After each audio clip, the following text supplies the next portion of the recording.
Этой малышке всего 1,5 месяца. Ее зовут Дилана. Она приехала в Томск из Алматы. Наверное, такой дальней поездки в столь юном возрасте не случилось, если бы не врожденный порок сердца у девочки. На второй день у нас обнаружили, что ребенок неактивный.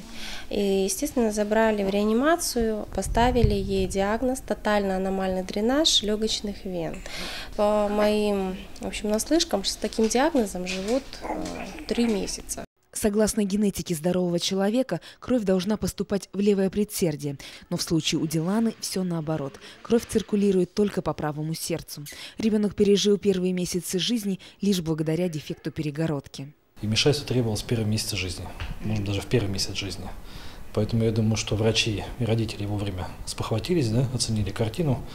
И этот ребенок был к нам доставлен, скажем так, если можно сказать, из Казахстана по скорой помощи, так, наверное, не скажешь, но экстренно привезен сюда. Из сотен кардиологических клиник страны операции новорожденным в России делают только в 5 центрах, и один из них находится в Томске.